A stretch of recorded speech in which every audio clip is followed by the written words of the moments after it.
하나님의 백성마저도 그들에게 홀려서 물을 들이키듯 그들이 하는 말을 그대로 받아들여 먹노라 말한다. 하나님들 어떻게 알 수 있으랴. 가장 높으신 분이라고 무엇이든 다 알 수가 있으랴 하고 말한다.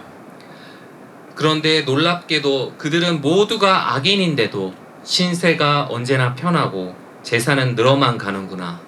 그렇다면 내가 똑같은 마음으로 살아온 것과 내 손으로 죄를 짓지 않고 깨끗하게 살아온 것이 허사라고 하는가. 하나님, 주님께서는 온종일 나를 괴롭히셨으며 아침마다 나를 벌하셨습니다. 나도 그들처럼 살아야지 하고 말했다면 나는 주님의 자녀들을 배신하는 일을 해야했을 것입니다. 내가 이 얽힌 문제를 풀어보려고 깊이 생각해 보았으나 그것은 내가 풀기에는 너무나 어려운 문제였습니다. 그러나 마침내 하나님의 성소에 들어가서야 악한 자들의 종말이 어떻게 되리라는 것을 깨닫게 되었습니다. 안녕하세요. 또 이렇게 좋은 5월 하나님께서 좋은 날들을 주셨는데 오늘은 또 비가 오는데도 아주 나름대로 운치가 있고 또 좋은 날입니다. 어린이들한테는 굉장히 별로 안 좋은 소식이죠. 비가 오면은 부모님들 손잡고 밖으로 나가고 하는 그런 일들을 많이 기대할 텐데 또 비가 와서 아마도 오늘 신나게 즐길 일이 많이 축소되지 않나 생각이 드네요. 오늘은 어린이날이고 또 보통 많은 교회들이 가정의 달에 첫 번째로 맞는 주일을 어린이 주일이라고 이렇게 칭해서 관련 행사를 하기도 합니다. 물론 이 어린이 주일은 교회력에 있는 그 주일은 아니에요. 그냥 교회가 이 세상에 이제 그 흐름이 있으니까 그 가정의 달을 맞이해서 이제 어린이들에게 특별히 관심을 보이는 그런 주일이죠. 인구 절벽의 위기를 말하는 이 시절에 다음 세대를 이어갈 어린이들에게 관심을 기울이는 건 교회도 예외일 수는 없습니다. 이 점을 생각하는 가정의 달에 우리 그리스도인들이 한번 그 신앙의 입장에서 이 부분을 좀 깊이 생각해 볼 필요가 있다고 생각이 듭니다.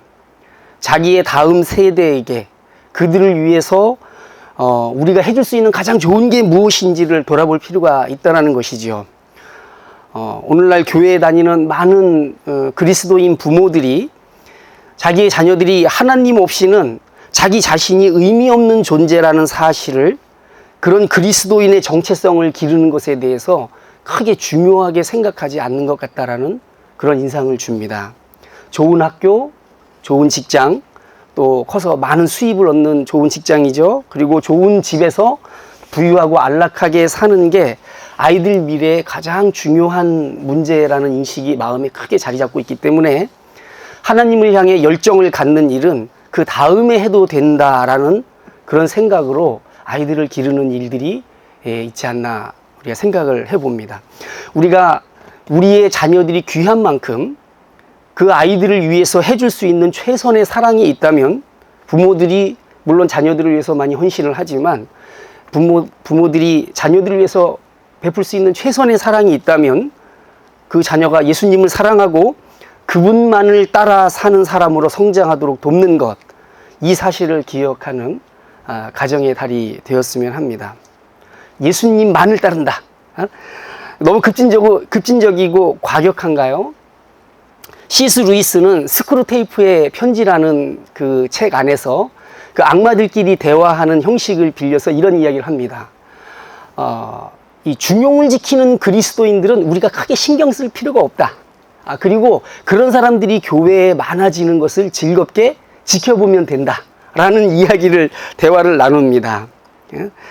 왜냐하면 우리들이 그 중용을 지키는 그리스도인들이 교회에서 하는 모습, 별로 신경을 우리가 안 써도 되고 그들이 그렇게 생활하는 거에 대해서 크게 이렇게 관심을 두지 않아도 되는 사람들이기 때문이라는 것이죠. 저는 이 이야기를 이런 식으로 이해했습니다.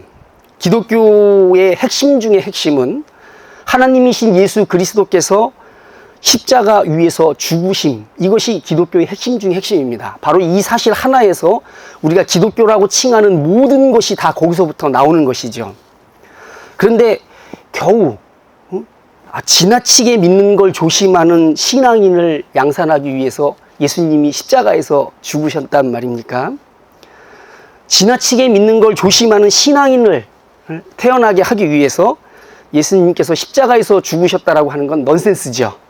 그래서 중용을 지키는 신앙은 예수 그리스도의 십자가 앞에 세워두면 그 자체로 종교 놀이이고 추한 농담이고 어불성설이 되는 것입니다. 저는 그걸 그렇게 이해를 했어요.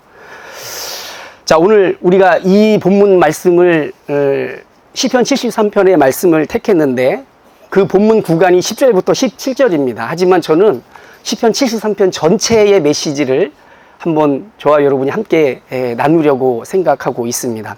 저는 이 본문으로 여러 차례 설교한 적이 있습니다.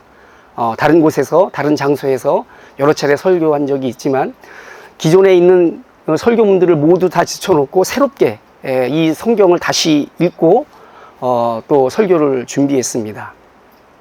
이 73편, 시편 73편은 원래 시편이라는 책 150장까지 있는 시편이라는 책은 시의 모음집인 5개의 책으로 구성되어 있습니다. 그러니까 소책자 5개가 모여서 하나의 시편이 된 것이라고 생각하면 됩니다. 그 중에서 두 번째 책이 시작하는 첫 장입니다.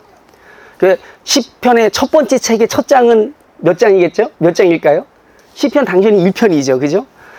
두 번째 책의 첫 장은 73편입니다. 근데 이 둘을 가만히 보면 유사성이 굉장히 크다라는 사실을 나중에 알게 될 겁니다. 한번 여러분이 설교를 들으시고 관심이 있으신 분들은 시편 1편 한번 읽어보시고 시편 73편 다시 한번 읽어보세요. 시편 73편은 시편 1편의 일종의 확장판, 해설서이고 또한 설교문 같다라는 생각을 하게 됩니다. 혹시 여러분은 이 시편의 73편에서 강조하는 부분을 제가 조금 더 좀 더 이렇게 재미있게 하기 위해서 하나의 용어를 여러분에게 하나 말씀드리려고 합니다. 네. 자, 텍스트라는 말 여러분 혹시 아십니까? 텍스트. 이제 뭐 텍스투스라는 말의 그 라틴어 이게 역다라는 그 말의 이제 어원에서 나온 표현인데 영어인데 이 텍스트라는 것은 사전적으로 소통을 목적으로 생산한 모든 인공물입니다. 저는 오늘 설교에서 이 텍스트라는 말을 굉장히 많이 사용하려고 합니다. 여러분 혹시 지겹더라도 그냥 흘려듣듯이 들어도 상관없습니다. 근데 이 의미를 대충 그냥 감으로 이해를 했으면 좋겠습니다. 소통을 목적으로 생산한 모든 인공물입니다. 그러면 여기 이 인공물이라고 하는 것은 사람이 만든 것이라는 것이죠. 그러니까 이걸 좀 이렇게 편하게 생각하면 이렇게 하면 되겠습니다.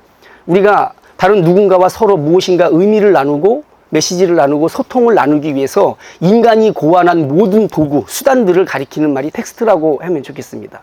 문학에서는 텍스트가 몇 개 이 단어를 모아서 의미를 전달할 수 있는 문장을 가리키는 말이지만 문화적인 측면에서 보면 어떤 의미나 메시지를 전달하는 건 단순히 문자만이 아니라 다양한 방식으로 그것을 할 수 있기 때문에 예를 들어서 뭐 기호, 상징, 또 예술 같은 것들도 다 어떤 메시지나 의미를 전달하는 수단 아니겠습니까?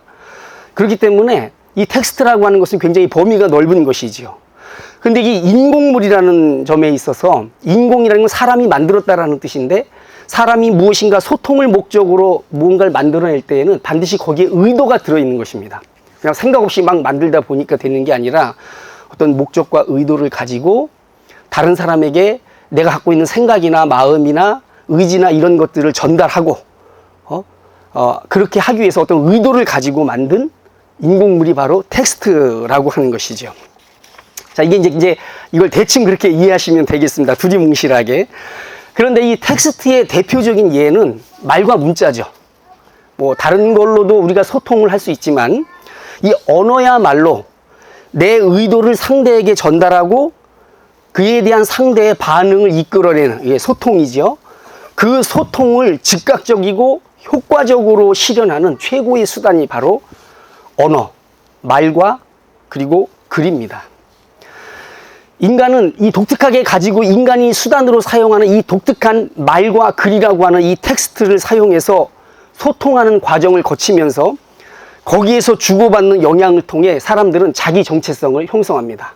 어린 아기 때부터 엄마가 계속 아이와 눈 맞춰 대화하고 성장하면서 친구들을 만나고 세상을 접하고 하면서 계속해서 끊임없이 사람들과의 소통 관계를 맺으면서 그 안에 자기 정체성을 형성해 가는 것이죠. 내가 누군가에게 전달하려고 혹은 설득하려고 만들어낸 텍스트, 내가 만들어낸 거예요. 그리고 같은 의도를 가지고 누군가가 내게 건넨 텍스트가 서로의 안에서 내면화되면서 그것이 생각이 되고, 그죠? 얘기 들었지만 그게 맞는 것 같아요. 그러면 그것이 나의 생각이 되는 거죠. 나중에 이게 오래 지나게 되면 그 사람이 한 말이 꼭 내가 한 말처럼 이렇게 착각하는 경우도 있거든요. 이게 내면화된다라고 하는 것이죠. 그리고 그런 내면화가 이루어지면서 우리의 정체성이 만들어집니다. 그래서 저와 여러분 각자가 가지고 있는 어떤 개성이라고 하는 것은 아주 하늘에서 떨어진 것이 아니라 바로 이런 텍스트의 상호 호환 과정을 거치면서 그 텍스트가 내면화되면서 만들어진 것입니다. 우리가 이 세상을 바라보는 방식, 사람을 바라보는 방식, 그죠? 우리가 갖는 어떤 정치적인 선호도, 이 모든 것에서부터 다 이 텍스트의 상호 호환을 통해서 이것이 내면화되어서 갖게 되는 거죠. 그리고 전달하고 설득하고 동의하는 이 텍스트의 내면화 과정을 통해 사람들이 어떤 특정한 가치관을 공유하게 되면, 사람들이 이제 한 사람만 그런 텍스트를 가져서 내면화된 게 아니라 여러 사람들이 그런 것들을 하게 되면 비록 단기간에 이루어지는 건 아닐지라도 우리는 특정한 방향성을 가진 문화와 사회를 만들어가게 됩니다. 이 위력을 깨닫고 그것을 적극 사용하기로 결정한 사람들이 군중과 사회에 강력한 영향력을 행사하게 되는 것입니다. 한 국가나 혹은 국제적으로도 또 어떤 역사적으로도 어떤 변곡점을 만들어냈던 사람들 가운데에는 이 텍스트를 사용할 줄 아는 사람들, 이것이 가지고 있는 위력을 잘 아는 사람들, 이 텍스트가 어떤 식으로 사람을 움직이고 사회와 더 나아가서 역사에 변화를 주는지 깊은 관심을 가졌던 사람들이 이것을 사용했습니다. 볼까요? 아주 근대에 들어와서 독일을 광란의 도가니로 빠뜨렸던 히틀러, 아주 이 텍스트의 위력을 잘 알았던 사람이고 그것을 굉장히 유용하게 사용했던 사람입니다. 한때 반세기 전에 지구 인구의 절반을 장악했던 이 유물론 사상을 전파했던 칼 마르크스 같은 사람들, 텍스트를 굉장히 잘 사용했던 사람입니다. 미국에서 인권운동을 이끌었던 마틴 루터 킹 같은 사람들, 나에게는 꿈이 있습니다라는 그 유명한 설교 있지 않습니까? 말과 언어로 사람들의 심장을 두드리고 마음을 움직여서 한 사회의 변화를 주도했던 사람들이 이 텍스트의 유용성을 잘 이해하고 그것을 적극 활용했던 사람들이라는 것입니다. 근데 이제 안타까운 건 텍스트가 이 정도의 위력을 갖고 있음에도 불구하고 이처럼 말과 글, 기호, 상징, 예술 등 우리에게 뭔가 의미와 메시지를 전달하려고 도처에 있는 이 많은 텍스트가 우리 자신의 정체성을 빚어간다라는 사실에 대해서 사람들이 잘 의식을 못한다라는 데 우리 안타까움이 있는 것입니다. 이 사실을 사람들이 주의 깊게 생각하지 않습니다. 왜냐하면 그것이 마치 공기와 물처럼 우리에게 아주 친숙하고 익숙하기 때문에 그것이 특정한 의도를 가지고 나에게 다가온다는 사실을 잘 생각 안 한다는 것입니다. 하지만 성경은, 여기 설교 들으러 개미들이 계속 올라오네요. 하지만 성경은 하나님을 경외하고 그분을 섬기려는 사람들이라면 이런 점에 대해서 반드시 주의를 기울여야 한다고 힘주어 말하고 있습니다. 세상 말로 생각하면서 살지 않으면 사는 대로 생각하게 된다라는 세상 경고와 비슷한 뉘앙스죠. 여기 한번 보시겠습니까? 여러분은 이 시대의 풍조를 본받지 마십시오. 그리고 그 앞에 로마서 12장 2절 말씀인데 그 앞절에 뭐가 나오냐면 이것이 여러분이 드릴 합당한 예배입니다. 이렇게 있습니다. 이게 성경 말씀이죠. 이것은 이 시대의 풍조를 본받지 마십시오라고 성경이 말하는 이유는 그 앞절에 언급되는 여기 합당한 예배라는 말이 있죠. 하나님이 받으실 만한, 우리가 하나님께 우리의 경외감을 표현하고 또 하나님이 우리를 지키시는 분이라는 사실을 깊이 이해하는 상황에서 함께 어우러지는 이 합당한 예배에 이 풍조를 본받지 않는 것이 깊이 관련되어 있기 때문이라는 것입니다. 불가분의 관계라는 것이에요. 근데 여기서 이제 이 풍조를 본받는다라는 표현이 흥미로워요. 이 본받는다라는 건 무언가를 혹은 누군가를 닮는다라는 걸 말하는 표현입니다. 마치 여기 이 세상의 풍조라는 것이 마치 사람의 얼굴이나 모양을 하고 있어서 우리 사람이 그 모양을 닮을 수 있다라는 식의 표현이 12장 1절 말씀이죠. 그런데 여러분이 아시듯이 이 풍조라고 하는 것은 물질의 개념이 아닙니다. 여기 한자어로도 이 풍조가 이 바람과 조류를 뜻하는 말 아니겠어요? 그러니까 풍조는 어떤 흐름, 어떤 성향, 지향 같은 의미를 담고 있습니다. 그 시대의 어떤 흐름 같은 것을 가리키는 표현이죠. 때문에 이 풍조를 본받는다, 본받는다. 설명 여러 번 했었습니다. 저는 연탄 찍어내듯이 똑같이 찍어내는 거예요. 또 사람들을. 본받는다는 게 그런 뜻이거든요. 그렇기 때문에 이 풍조를 본받는다는 말을 우리는 이렇게 이해할 수가 있는 겁니다. 세상이 움직이는 방식대로 똑같이 생각하고 또 그 사고를, 그 생각을 기초로 행동하고 그 행동을 쌓아 올려서 삶을 만들어 가는 겁니다. 이것이 세상을 본받는다. 다시 말해서 세상의 풍조를 본받는다라는 뜻입니다. 때문에 특정한 방식으로 사고하고 행위를 하고 삶을 만들어가는 우리의 일생 전체가 누군가를 혹은 무엇인가를 닮아가는 과정이라고 성경은 보고 있다라고 하는 것입니다. 우리 인생에 대해서 성경은 어떻게 정의하고 있느냐? 누군가 혹은 무언가를 닮아가는 과정이다. 이렇게 보고 있는 거예요. 그래서 이것이 이 풍조라고 하는 말을 의인화했던, 풍조를 의인화했던 성경의 의도인 것입니다. 그런데 이제 상식적으로 생각해 봐도 이 시대의 풍조를 본받지 말라는 이 하나님의 말씀, 이 요구를 따르는 게 과연 가능한 일인가 싶기도 합니다. 왜냐하면 우리가 산에 들어가서 평생 자연인이 되지 않는 이상 우리 시대의 풍조와 접촉을 피할 수 있는 방법이란 존재하지 않기 때문에 그렇습니다. 그리고 노상 접하는 이 문화 안에서 그것을 따라가지 않을 힘이 우리 개인에게 과연 있을까? 그것을 발휘할 수 있을까? 하는 의심이 들기 때문입니다. 물고기가 물을 떠나서 살 수 없는 것과 같은 거죠. 아마 이 시대의 풍조를 본받지 않고 그러려면은 우리 안에 엄청난 뭔가가 있어야지만이 외부에 있는 무언가를 담지 않을 수 있다라는 것입니다. 여러분, 이 한나 아렌트라고 하는 그 이태계 여성 철학자가 있어요. 그 여성 철학자가 이런 표현을 썼습니다. 무사유라고 하는 것은 곧 악과 직결된다. 무사유라는 말은 생각 없음이라는 뜻이죠. 삶의 의미를 생각하지 않는 거예요. 무엇이 가치 있는 삶인가에 대해서 이런 생각이 없는 거예요. 그렇기 때문에 이런 생각이 없으면 무사유는 곧 악과 직결된다라고 지적했었습니다. 1961년에 나치 전범이었던 이 아이만이라는 사람이 아르헨티나에서 은거하며 숨어 살았는데 영국의 정보기관인 모사드가 아르헨티나에 가서 그 사람을 잡아오거든요. 그래서 예루살렘에서 공개 재판을 엽니다. 그래서 방송을 다 해요. 한나 아렌트가 미국에서 교수를 하고 있었는데 그때 대학교에 사직서를 내고 언론사의 협찬을 받아서 한 7, 8개월 정도, 4월부터 재판이 시작됐으니까 7, 8개월 정도 계속 그 재판에 참여하면서 그 재판에서 벌어지는 과정을 취재를 합니다. 그리고 거기에서 얻은 그 느낌을 책으로 써내는 거죠.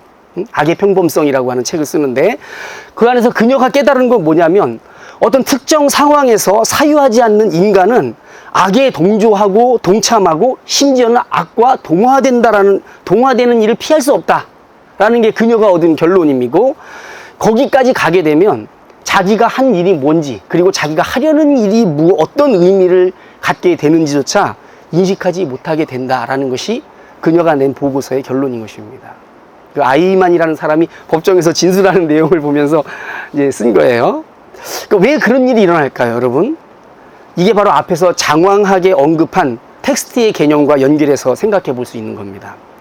사람들은 누군가가 어떤 의도를 가지고 생산해낸 텍스트를 공유하고 공감함으로써 이 시대의 풍조를 만들어냅니다.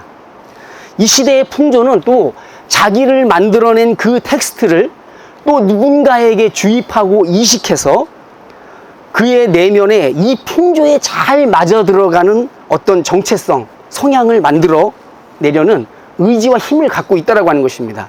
이것이 이 풍조라는 개념을 성경에서 의인화하는 성경의 시각인 것입니다. 그래서 풍조를 본받지 말라라는 이 성경의 말씀은 다른 각도에서 생각해 볼 수 있습니다.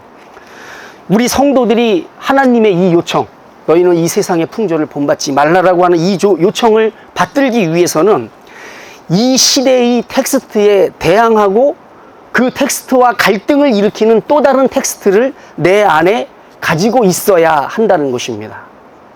만일 이게 우리 안에 없다면, 세상의 풍조의 텍스트와 갈등을 일으키는 또 다른 텍스트가 내 안에 없다면 그 세상의 텍스트가 내 안으로 역류해서 나의 모습을 변화시킨다라고 하는 것이죠.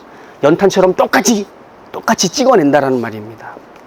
저와 여러분이 오늘 읽은 본문을 통해서 생각할 문제가 바로 여기에 있습니다. 본문에는 시인이 나와요. 이 73편을 쓴 시인이겠죠.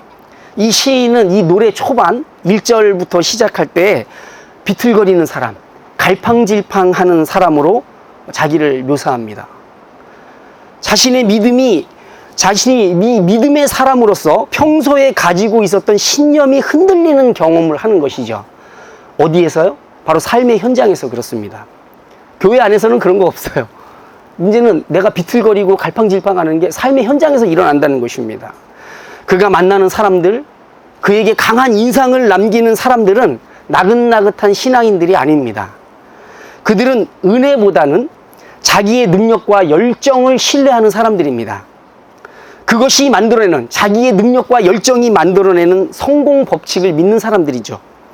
그들은 대화와 행동에 있어서도 자기가 만나는 사람에 따라 어떻게 행동해야 관계에서 우위를 점하는지를 잘 아는 사람들입니다. 어떤 이들한테는 당근을 제시하고 어떤 이들은 겁을 주고 채찍을 휘둘러야 먹히는지 거의 본능이 되다시피 한 처세술이 몸에 밴 사람들이 바로 그들입니다. 그런 능력과 방법이 그들에게 성공을 가져다 줬고, 세상에 살려면 성공하는 사람들의 특징이 있잖아요, 그죠? 성공을 가져뒀어요.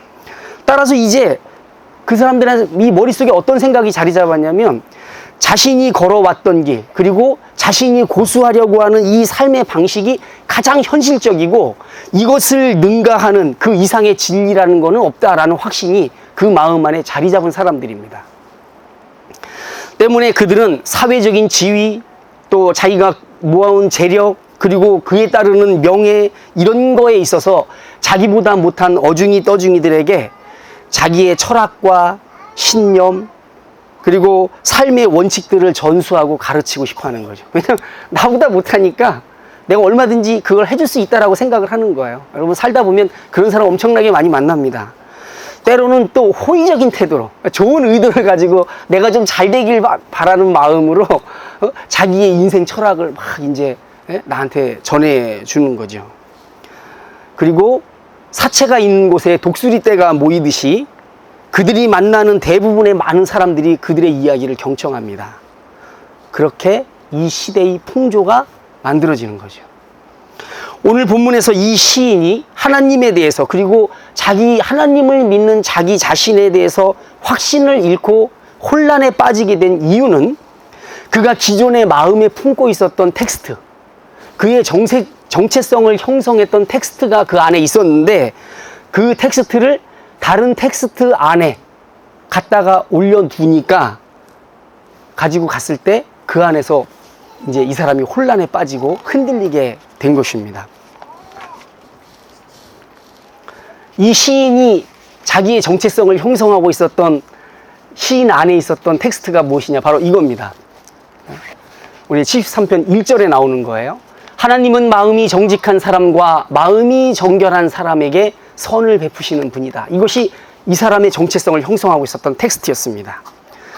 그런데 여기 1절에 나오는 이 마음이 정직한 사람, 또 마음이 정결한 사람은 하나님을 사랑하는 참 이스라엘, 진짜 이스라엘. 그러니까 뭐 아브라함의 뭐 유전자를 받은 그런 혈통적 이스라엘이 아니라 진짜 하나님을 경외하는 참 이스라엘을 가리키는 표현입니다. 그 사람들이 누구예요? 마음이 정직한 사람, 마음이 정결한 사람입니다. 근데 며칠 전에 우리 전유명 목사님이 시편 19편을 설교를 했었어요. 근데 여기 나오는 이 정직과 정결은 시편 19편 7절과 10절에서 나오는 하나님의 말씀의 특징이기도 합니다. 여기에 나오죠. 주의 교훈은 정직하여서 마음에 기쁨을 안겨주고 주의 계명은 순수하여서 사람의 눈을 밝혀준다. 그러니까 이게 정직과 정결은 하나님 말씀의 특징이에요. 그러니까 오늘 우리가 생각하고 있는 시편 73편 1절, 아까 봤던 이 참 이스라엘의 특징은 어떻게 만들어지느냐, 이 진짜 이스라엘에 대한 정보를 담고 있는 거죠. 참 이스라엘은 사람을 사람되게 하는 요소, 즉 정직과 정결이 사람을 사람되게 만드는 요소라고 보는 거예요. 그런데 이 정직과 정결이 하나님의 말씀으로 내면화된 사람, 내면화돼서 정직과 정결이 나오는 사람, 그 말씀으로 마음과 삶이 단련되어야 됩니다. 그러니까 이건 하루아침에 일어나는 일이 아니에요. 평생을 살면서 온갖 오류와 그리고 잡다한 것들이 우리 안에 있는데 하나님과 더불어 동행하는 동안 오랜 시간 동안 우리의 마음과 생각과 삶이 단련되어서 하나님의 말씀의 방향이 가리키는 방향으로 성품의 결, 마음과 생각의 결, 더 나아가 삶의 결이 형성되어 가는 사람을 가리키는 말인 것입니다. 왜요? 하나님의 말씀의 속성, 특징이 바로 정직과 정결이기 때문에 그렇습니다. 이것이 계속, 이 텍스트가 계속 내 안에 내면화되면서 조금씩 정직과 정결의 사람으로 변해가는 것이죠. 그의 정서와 지혜가 말씀과 일치하는 사람을 가리키는 말이라고 할 수 있겠습니다. 이게 풀어서 말씀드리면 간단하게 말하면 이거예요. 하나님께서 좋아하시는 것을 좋아하고 하나님께서 싫어하는 걸 꺼려할 줄 아는 사람으로 변해가는 것, 바로 그것을 가리키는 표현인 것입니다. 그것이 바로 참 이스라엘, 진짜 이스라엘 아닙니다. 겉모습만 이스라엘이 아니라, 겉모습만 교회에 나오는 사람이 아니라 진짜 하나님을 믿는 사람의 모습이라고 하는 것이죠. 그래서 말이죠, 시편 19편에는 이런 말이 나와요. 그 맨 마지막 절, 나의 반석이시여 구원자이신 주님, 내 입의 말과 내 마음의 생각이 언제나 주님의 마음에 들기를 원합니다. 그러니까 하나님이 기뻐하는 걸 기뻐하고 하나님이 싫어하는 걸 싫어할 줄 아는 사람이기 때문에 그 사람의 말과 그 사람의 생각이 하나님이 기뻐하시는 것이 되기를 바랍니다. 나의 입술의 모든 말과 나의 마음의 묵상이 주께 연락되기를 원하네. 그 노래 아시죠? 네, 바로 그거예요. 네? 하나님이 기뻐하는 걸 기뻐하고 하나님이 싫어하는 것이요. 그러니까 여기에 보시면은 마음과, 그죠? 말과 마음이 나오죠, 단어가. 그죠? 내 입의 말, 내 마음의 생각, 이게 나오잖아요. 바로 이 시편 73편에서 아주 중요한 두 단어를 꼽으라면 바로 이 말과 마음인 것입니다. 바로 이것이 시편 73편에 나오는 이 시인이 기존에 품고 있었던 그의 정체성을 형성하고 있었던 텍스트였어요. 그런데 이제 이 텍스트를 가지고 세상의 텍스트에 갖다가 이거를 갖다 맞춰보니까 거기에서 이제 뭔가 덜그럭거리기 시작하는 거죠. 그런데 세상은 다른 텍스트가 활발하게 적용되는 곳입니다. 그곳에는 득세하는 자들, 소위 말해서 잘 나가는 자들, 그래서 그만큼이나 거만하고 오만한 자들, 악인들이 자기들의 텍스트를 마구 쏟아내고 남발하면서 동시에 승승장구하는 것이 바로 세상인 것입니다. 그래서 오늘 시편 73편 8절과 9절에는 그들이 쏟아내는 이 말이 굉장히 강조되고 있어요. 말. 제가 한번 읽어볼게요. 언제나 남을 비웃으며 악의에 찬 말을 쏘아붙이고 거만한 모습으로 폭언하기를 즐긴다. 입으로는 하늘을 비방하고 혀로는 땅을 휩쓸고 다닌다.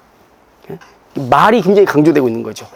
오만한 말, 폭언이 그들 안에 내재되어 있는 텍스트가 어떤 성격을 갖고 있는지를 잘 보여줍니다. 그들은 겁이 없어서 입을 함부로 놀리는 걸 삼가하지 않습니다. 심지어 그들의 입이 하늘을 대적하고 그 혀가 땅을 휩쓴다라는 과장법이 사용되기까지 하는 것입니다. 다시 말해 하나님은 안중에도 없는 이들이 쏟아내는 텍스트들이 이 시대의 풍조를 만들어내는 세상에서 시인이 품고 있었던 기존의 텍스트와 충돌하게 되었고 거기에서 바로 시인은 비틀거리게 되었다라고 하는 것입니다. 물론 이 흔들림의 핵심은 단순히 텍스트 하나의 영향 때문만은 아니에요. 여기에는 거만한 자들이 자신들의 텍스트를 따라 산 결과 평소에 이스라엘 사람들이 복이라고 생각하는 것들이 있거든요. 하나님으로부터 받는 복이라고 생각하는 것들을 그들이 누리고 있는 거예요. 근데 그 누리는 이유가 뭐냐면 자기들이 쏟아내는 그 텍스트를 따라 살았기 때문에 그 복을 누리고 있는 거예요. 그러니까 여기에서 오는 이 납득할 수 없는 모순이 발생하였고 시인은 그 가운데에서 비틀거리게 된 것입니다. 시인은 위태로운 상황에 놓였습니다. 거의 넘어질 뻔하였고 미끄러질 뻔하였다라고 2절에서 얘기하고 있어요. 그런데 이런 시인과 같은 텍스트를 마음에 품고 사는 사람이 시인 한 사람뿐이었을까요? 아닙니다. 우리가 교회 나가면 나만 교회 나가는 거 신앙생활 하는 거 아니잖아요. 그죠? 같이 하나님을 믿는다 하면서 교회에 나오는 다른 많은 사람들이 있는 것입니다. 시인과 같은 생각 그리고 같은 삶의 방향을 갖고 있는 많은 사람들이 시인의 주변에 있었던 것 같습니다. 그런데 그들 가운데 똑같이 시인처럼 자기들의 텍스트를 가지고 세상에 나갔더니 똑같은 일이 발생하는 거예요. 그런데 그들 개 중에 어떤 일이 있었냐? 오늘 우리가 읽었던 10절부터 11절에 개 중에 이런 사람들이 생겼다는 것입니다. 하나님의 백성마저도 그들에게 홀려서 물을 들이켜듯 그들이 하는 말을 그대로 받아들여서 덩달아 말한다. 하나님이 어떻게 알 수 있으랴? 가장 높으신 분이라고 무엇이든지 다 알 수 있으랴? 하고 말하는데 동참했다는 겁니다. 여기에 나오는 이 하나님의 백성들은 일종의 갈증을 느끼고 있어요. 그러니까 막 들이켜는 거죠. 이 묘사가. 어떤 갈증입니까? 그것은 세상에서 복을 누리고 사는 거만하고 악한 자들의 이 번성이라고 하는 강렬한 빛에 노출되어서 그 열기에 갈증이 난 사람들입니다. 이 갈증의 이름은 다른 말로 오늘 이 73편 3절에 나와요. 이 갈증은 다른 말로 시샘 혹은 부러움입니다. 시샘, 부러움. 그러니까 이게 그들 마음, 이 번성하는 자들, 악한 자들이 발산하는 이 강렬한 빛이 그들 마음 안에 있는 뭔가를 건드린 거예요. 그게 뭘까요? 그들도 역시 나도 저들처럼 되고 싶어라고 하는 바로 그것을 건드린 겁니다.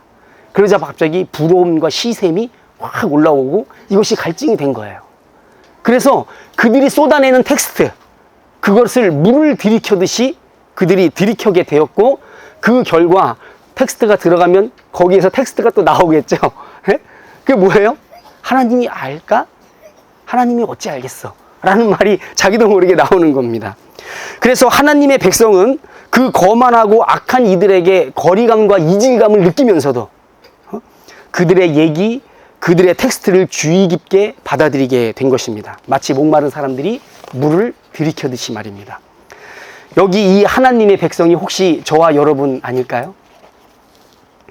그들은 조금씩 점차 세상의 텍스트에 중독이 된 사람들입니다. 왜냐? 세상에 나가서 치열하게 살다 보니까 그런 거예요. 하나님의 말씀이 해야 할 것과 하지 말아야 할 것을 말하는 것처럼 세상의 텍스트도 역시 우리에게 할 것과 하지 말아야 할 것을 우리에게 말하는 것입니다. 뭘 해야 돼요? 우리처럼 살아야 돼. 뭘 하지 말아야 돼요? 하나님 같은 것을 믿고 살지 마. 한심해 죽겠어. 그러는 거예요. 세상의 텍스트가 부정적으로 말하는 요소가 있죠. 세상 돌아가는 거 봐. 있긴 뭐가 있어? 센 놈이 사는 거야. 결국에. 이 말이 신앙인 안에 이렇게 텍스트가 들어오게 되면 그 안에서 절충안을 찾게 되죠. 신앙인들이. 어떻게 해요? 하나님이 계시는 건 맞아. 그런데 하나님이 전부 다 아는 건 아닌 것 같아. 하나님의 영역이 있고 또 우리가 우리 힘으로 헤쳐나가야 할 영역이 따로 있는 것 같아. 하나님이 현실에 관심이 없거나 손을 쓰지 못하는 영역이 있는 것 같은데 전쟁터 같은 저 삶의 구석에 가면 뇌물과 거짓말과 요령과 술수가 난무하는 곳까지 하나님이 거기까지 간섭하는 건 아닌 것 같아. 그러니까 거기에서는 어떻게 해야 돼요? 거기서 사는 법을 따로 찾아야 돼. 하나님 말씀대로 살 수가 없어요. 불가능해. 다른 말로 이 세상은 내가 치열하게 벌어서 내가 노력한 만큼 먹는 세상이지 하나님이 먹여주는 세상은 아니라는 것을 그가 자기 안에 내면화하게 된 것입니다. 이걸 봐 저와 여러분 아닐까요 혹시? 이 지점에서 신앙이라는 것은 어린 아이들의 유치한 의존 심리 같은 걸로 전락이 되는 것입니다. 때문에 이제 아까 초반에 자녀를 기르는 부모의 이야기를 잠깐 언급했는데 때문에 오늘날 교회에 다니는 많은 부모들이 자기 아이들이 하나님을 경외하는 참 이스라엘, 진짜 이스라엘로 성장하는 데 관심을 두기보다는 다른 사람들과 경쟁해서 밀리지 않는 스펙을 쌓는 일을 훨씬 중요하게 여기는 이 실제적 무신론자로 성장하는 것을 부모들이 방관, 동조, 심지어는 종용하는 사람들이 되고 있는 겁니다. 왜 그렇습니까?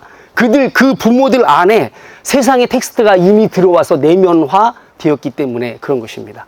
자기도 모르는 사이에 생각 없이 사는 동안에 하나님이 어찌 알랴? 에? 하나님이 여기까지 신경을 쓰겠어 하는 그런 목소리들이 내면화 돼버린 거예요. 야, 자기는 여전히 교회에 나오고 신앙생활 하죠. 그리고 믿는 것 같죠. 그런데 문제는 뭐냐면 하나님의 이 절대적인 주권, 그분이 살아계시고 이 세상을 통치하시고 내가 추구해야 할 유일한 대상이라고 하는 그 자체 신앙의 기초가 무너져 있는 것입니다. 그 부모들이 세상의 텍스트를 물 들이켜듯이 마셔왔기 때문입니다. 이것이 1000만 기독교인의 영광의 시대가 반세기도 채 지나지 않아서 불과 수십 년 만에 절반으로 끊어져 버린 교회의 실상 밑에 있는 내용일 수 있다라는 것이 제 생각입니다. 하나님은 그렇게 생각하시는지 모르겠는데 제 생각이 그래요. 자, 그런데 오늘 주인공인 이 시인이 다른 결말을 향해서 발을 내딛는 걸 보게 됩니다. 반전이 일어나는 거죠. 그는 먼저 심한 고통을 느꼈어요. 그러니까 앞에 나오는 하나님의 백성이 갈증을 느꼈는데 이 시인은 고통을 느꼈어요.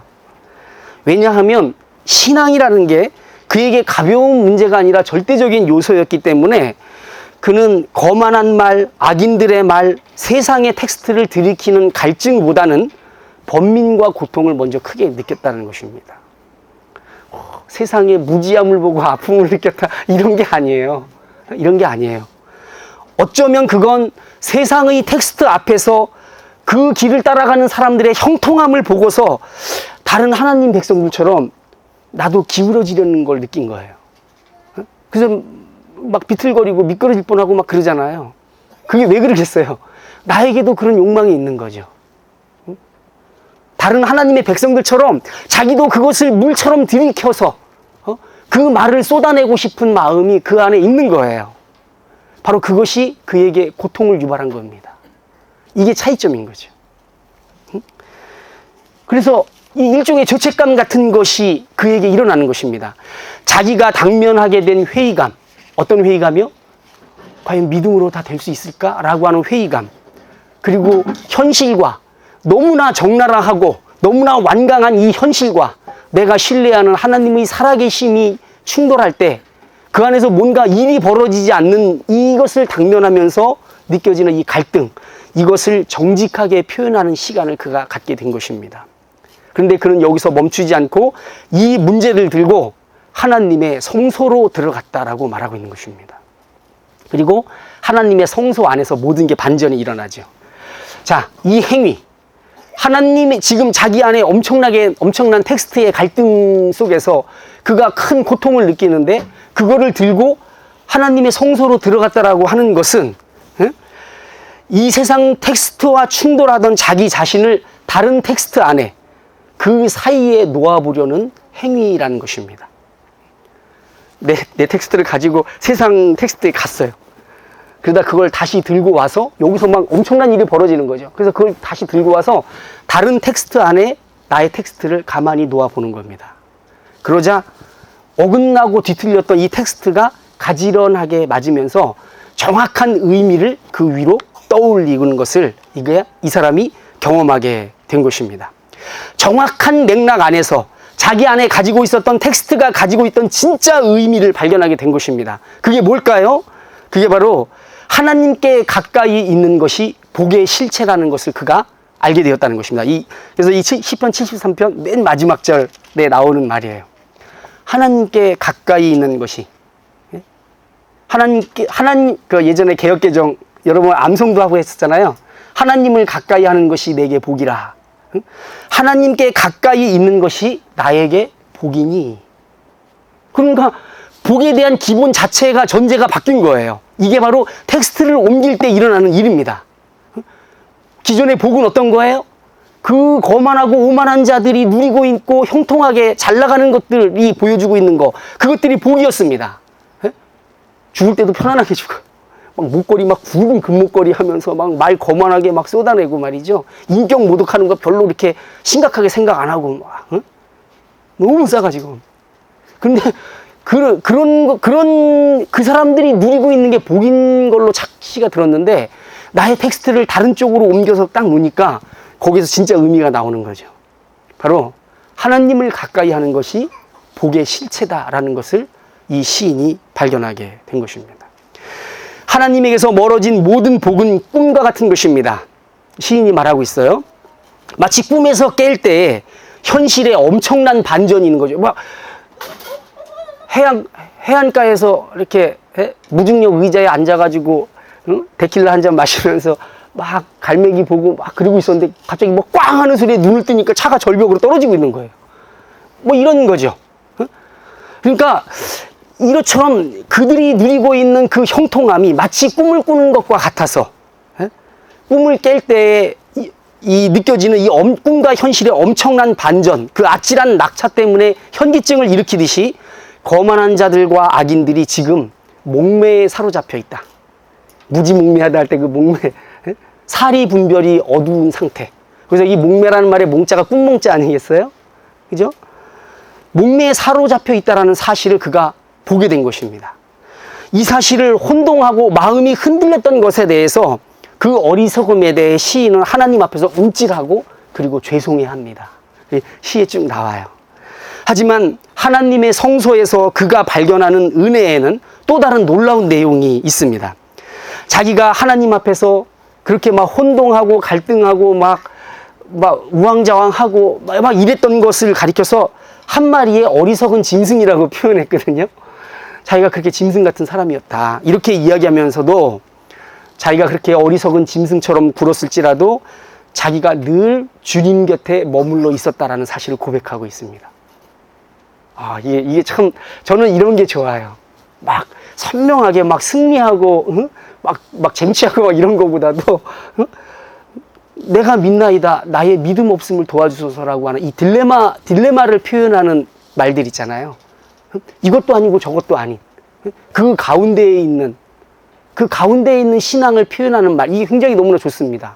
그게 우리의 현실이기 때문이라고 저는 생각합니다. 그런데 이 사람이 뭐라고 얘기했냐면, 내가 한 마리 짐승같이 굴던 그때에도 나는 주님 곁에 머물러 있었습니다. 이렇게 이야기를 한다는 거예요.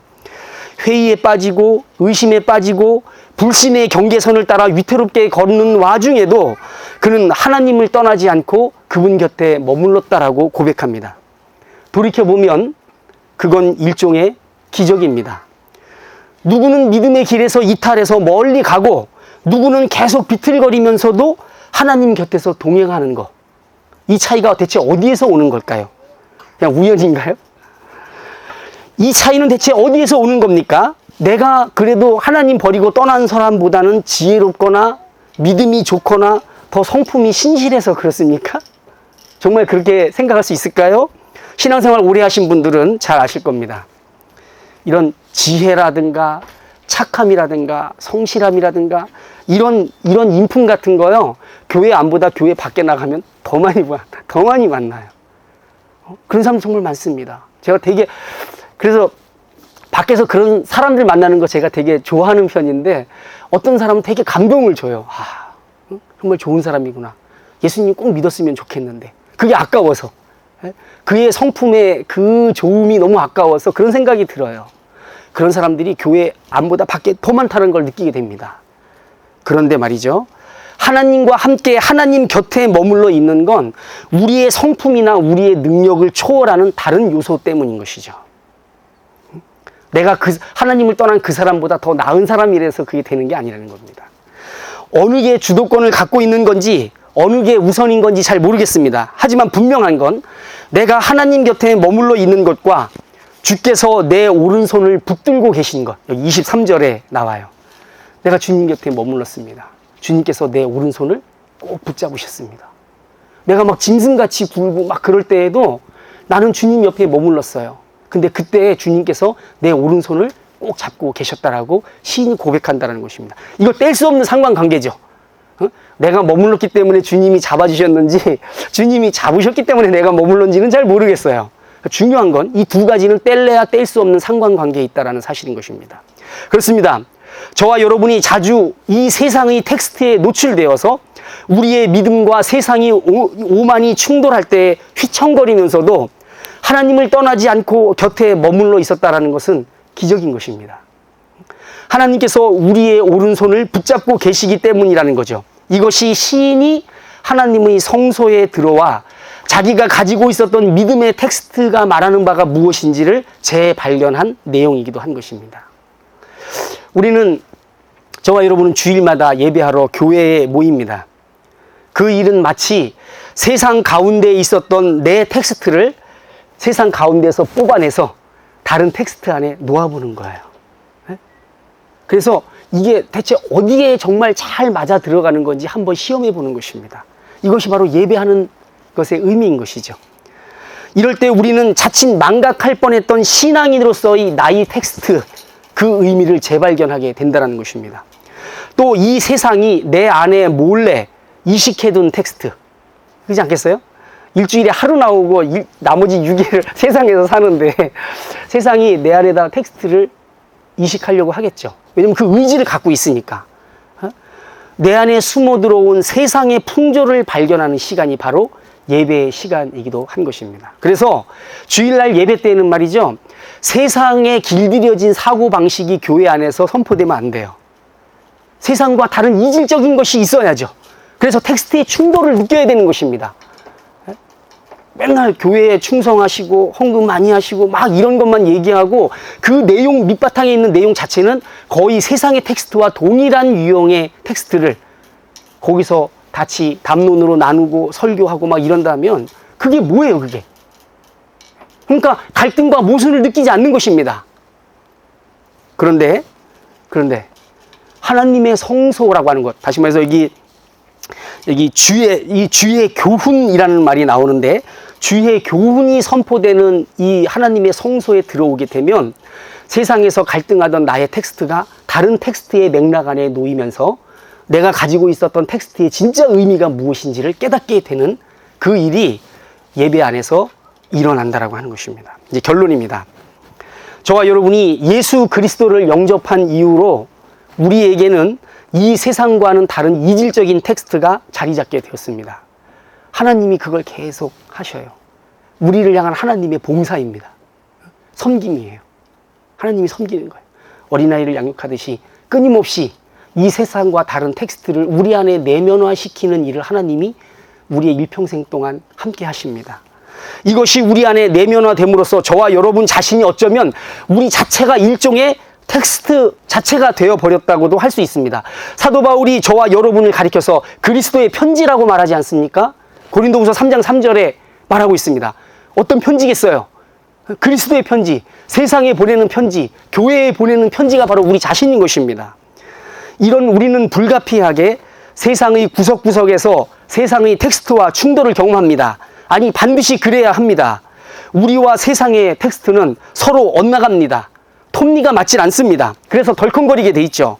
이 과정에서 우리는 우울을 경험하기도 합니다. 믿음에 관해, 신앙에 관해서 의기소침해지는 경우도 있습니다. 문제는 그런 현실을 우리가 피할 수 없다라고 하는 사실입니다. 온 세상이 하나님의 부재와 무용을 나발부러 대는데, 무용이라는 거는 춤추는 무용이 아니라 쓸모없는 무용을 말하는 거죠. 하나님은 안 계시고 하나님은 쓸모없어라고 나발부러 대는데 그 텍스트들을 현실에서 외면하거나 도피할 수 있는 게 아니라는 것입니다.